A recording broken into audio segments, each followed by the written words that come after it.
Lahat sa mga nakakapanood dito. Gandang hapon sa inyo lahat. Kasi ito yung nagpagunaw sa mundo ko. At masakit sa akin sabihin to. About sa identity ko, about sa buhay ko. Hindi ko pala tunay na ama yung Leo Gracias. Masakit to sabihin kung bakit nilayo ko ng mama ko nung maliit ako. Dinala ko sa San Pablo City, doon ako lumaki. Yun pala. May inamin sa akin yung mama ko long time ago. Hindi ko alam kung totoo. Kaya ang tatay ko daw, yung yumaong si Dolphy. Kung totoo man. Salamat. Salamat ma. Kasi sinabi mo sa akin yung katotohanan. Pero ngayon nagkakape ako rito. Kagabi pa ako umiiyak kasi kagabi ko lang nalaman kasi yung kasi buhay ko po kasi talaga, no? Aminin ko sa lahat na nakakapanood. Titinda ako ng headphone, tapos may nagpa-parking ako ng mamalimos ako. Yung totoo. Pero masakit po sa akin. yung mga tinuring kong kapatid, hindi ko pala kadugo. Kaya pala, ang layo ng tingin na sa akin, man. Kasi akala ko, yung inilakihan ko, yung tatay ko, yung pala, tuwing manonood ako ng Dolphy, yung komedyante, tuwan-tuwa ako panoorin siya. Kahit yung mga anak niya ng lalaki, dalawa, yun pala. Sarap sa pakiramdam. Kung maniniwala kayo hindi. Kapatid ko sila. Tatatay ko kasi doon. At totoo po yun. Totoo po yun. Kasi makikita niyo po yung luha ko ngayon. At kung gusto nyo hanapin, dito lang sa Visayas Avenue. Gusto nyo ko i-meet. Gusto nyo kitain. Ako po yung bunso na inyong kapatid. Sakit po. Sibo. Di ko alam yung pagkatao ko na matagal na tinatago ng nanay ko sa akin. Ang sakit. Yung mata ko. Yung mukha ko, diba? Mata ko siya, yung ilong sa nanay ko. Bibig. Diba? Tapos, ewan. Di ko alam kung ano. Dapat ko ba sabihin to sa inyo o hindi? Pero totoo lang. Nakuha ko yung pagiging komedyante ko, pagiging talented ko sa pagkanta. Nakuha ko sa kanya lahat yun eh. Masarap sa pakiramdam. Tapos, nung gabi habang natutulog ako, nakikitulog ako. Nanaginip ako. Niyakap niya ako. Yung panaginip ko kasi ganito. Isang pandisalan. Bumili ako ng pandesal. Tapos, may dalang pandesal. Nakaputi siya. So, yung nung namatay siya. So, yung damit niya. Tapos, sabi niya, nak, may kaya ng pandesal. Tapos, niyakap ko siya. Yung sabi ko, nak, nabubuhay na. Sabi niya. Sabi sa paramdam niya, sabi niya sa akin, habang nananaginip ako, kung nabubuhay na ako. Yakapin kita na sobrang. Sakit, diba? Wala man yung katotohanan. Tangina, totoo lang. Nawasak yung mundo ko. Kasi akala ko, hindi yung gracias ako. Yan pala di ako mahal ang mga kapatid ko. Ang tatay ko pala, artista. Komedyante. Kaso wala na. Sarap diba? Pag gising mo, pagka kayo umiiyak ka pa rin. Kasi ang mission mo, makita yung mga kapatid mo. ba?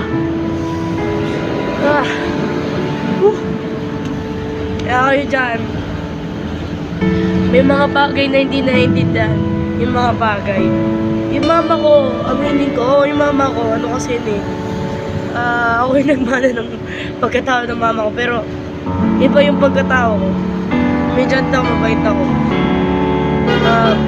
Yung mama ko kasi, nagtatrabaho dati sa bahan. Then, sabi niya, nung araw, minakilala siya artista. Matanda na, dyan din. Hindi ko alam kung totoo yun. Ano ko na I'm 16 years old. Hindi ko alam kung totoo yung kwento niya sa akin. Kasi, nag-meet kami ng mama ko nung day Christmas yun. 2017. Tagal na yun eh. Sabi niya, makikilala at malalaman mo rin ang katotohanan kung sino ang tatay mo. Sabi ko, paano ko malalaman yung tatay ko kung hindi ko alam? Oo nga, sabihin na natin dito na tayo. Pero ito yung pinaka hindi ko maintindihan eh. Bakit? Bakit nilihim nila sa akin? Tapos pinahirapan pa nila ako na sobrang tagal. Tapos, tsaka ko lang malalaman bandang huli na malaki na ako. Yung katotohanan ng sakit, naghahanap ko sa tatay ko. Naghahanap ko ng tatay mo. Nang alam mo, yung binibigyan ko na suporta, tatay ko, yung pala, artista. Ang sakit-sakit to. Ang sakit-sakit to. Malaman yung katotohanan lahat. Kaya, I'm proud to be one of the blood. Papa Dolphy. Thank you for watching sa lahat. Kaya kung gusto nyo makita yung bunso nyo, dito lang ako sa Visayas Avenue. Pag-ala-gala. Tutulad sa kanila. So sa mga nakakapanood, no, makita ko man yung mga kapatid ko, o makita ko man sila, hindi ko angat ang kayamanan kasi hindi ako mukhang pera. Sanay na akong lumaki ako sa kalsada. Sanay na akong mamalimos ako. Sanay na ako tutulog sa kalye. Kasi ang dami kong tanong sa sarili ko, ano yung pagkatao ko, sino ba talaga ako. Ang daming bagay na hindi ko naintindihan mula nung bata ako. Kasi ngayon, yung kapatid na kinakasama ko ngayon, kung saan bisa ako ikitulog. Ang sakit sa akin, hindi ko kayo kapatid. Sa 21 na magkakapatid, hindi ako ka-member nyo.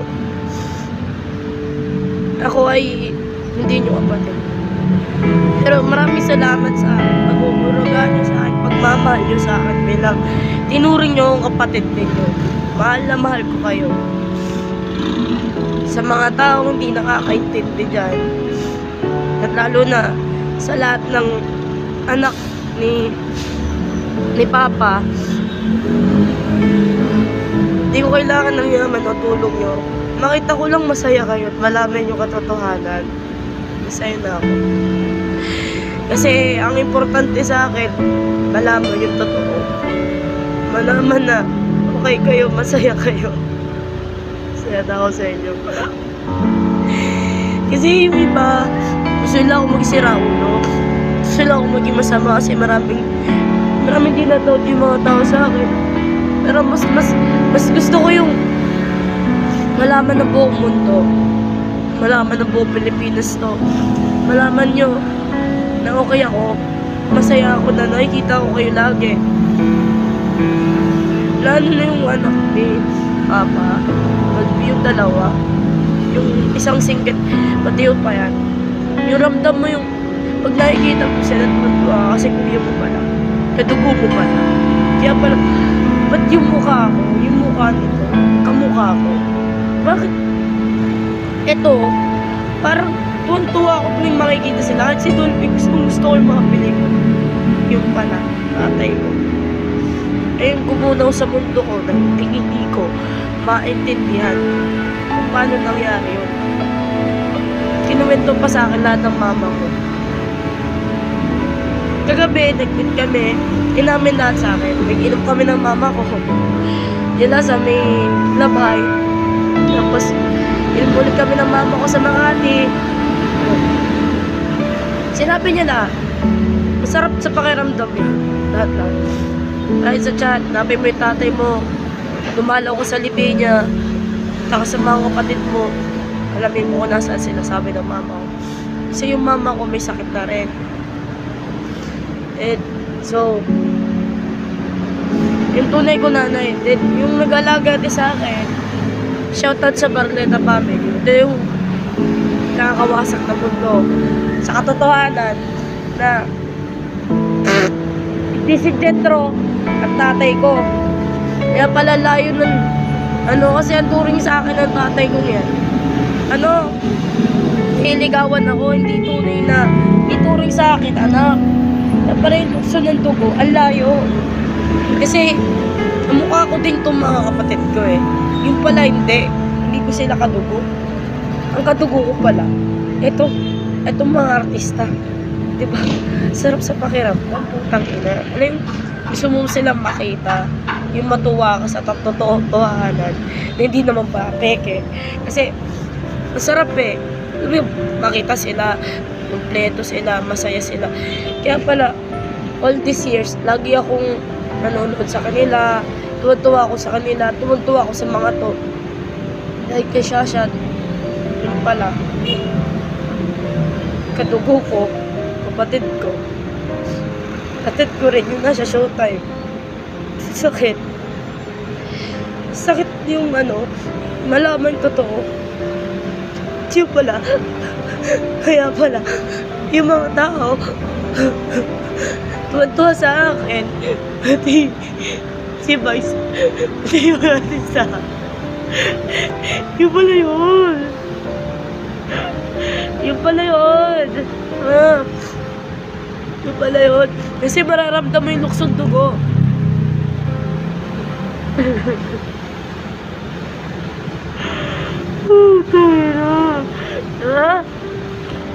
Na ako, walang alam sa lahat. Nagugutom sa mundo ko. Yung totoo. And I'm proud to be. Nagpasalamat kung makita ko yung mga kapatid ko. Sarap eh. Sabi sa inyo lahat yun. Kasi maliwanagan tayo sa totoo kung bakit sila lumalaban sa karapatan. So, hindi ko dugo si Jet Rodriguez. Hindi ko umatid si Maudeo Gracias. Pero minahal ko sila, ng kapatid ko. At kinilalang kapatid. Kinilala kong tatay. Hindi pala. Kaya pala nung araw, yung mama ko, hindi nila ako sa San Pablo kasi papatayin ako. Ni Jet Rodriguez. Ngayon pala, yung mga maling akala ni mama, magkakabali na kinilala ko mga tatay, lahat na yung him sa Santa Ana, yung kaibigan ng mama ko nung araw. So, itinakas ako ng mama ko, pinalaki ako, kinuha ko ni Clyde. Ang alam ni Clyde, na ang tatay ko, eto si Jetro, kasi attorney nga yan dati. Yung pala, ang tatay ko, itong komedyante, na hindi alam, itong komedyante, na namatay na yung mauna, huli na lahat, yung tatay ko. Kinuwento niya sa akin na ibang pumatay. So, hindi ko pa nadadalaw yung ibigan yun. Nadalaw ako. At least, kahit pa paano, nakumpleto yung mundo ko. Nakumpleto yung pagkatao ko kung sino ako. At nagpapasalamat ako sa nanay ko, kay Mama Anali, sinabi mo yung totoo sa akin. Dahil sa kapatid ko, nakakala mo, magkapatid lang tayo sa ina. Pero hindi tayo isang ama. May kapatid lang tayo sa ina, Kuya Carlo. Kaya pala mapalad ako nakikita yung mga artista. Isa pala akong dugong bughaw. Dugong bughaw. Anak ng komedyante. Oh, ano ba yan? Hindi ako Deo Gracias. Sa ako, dugo. Dolphin. Eh. Oh. Sa mga ano dyan, may isa ako dyan kapatid eh, sa Showtime eh. Hello, ate. Sa mga madla dyan, hello. Yung mga nanonood sa Showtime dyan, oh, shoutout natin isa dyan. Sa kapatid ko dyan. Hello, ate. Kumusta ka na? Oh, kayo dyan, yung mga gusto magkape dito, tapos lalo mga tangali na gumising. Oh, are, oh, puntahan nyo, Ilocos Gate. Oh, ayun, oh, sabi dyan, oh. Ayan, masarap yung kape na lang. Taste na tasty. Coffee, pepper, and lemon cocktails. Ayun, oh. Hey! Diba? Dito ako ngayon.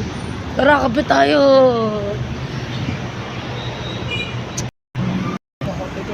Purong-puro yan. Ha? Mura lang. Ako sa inyo, tara, kape tayo dito. Ano? Tumatambay, may tambay pa sa bang. Pero, tapos meron pang ano, knickknacks yan, no? Eh, tara.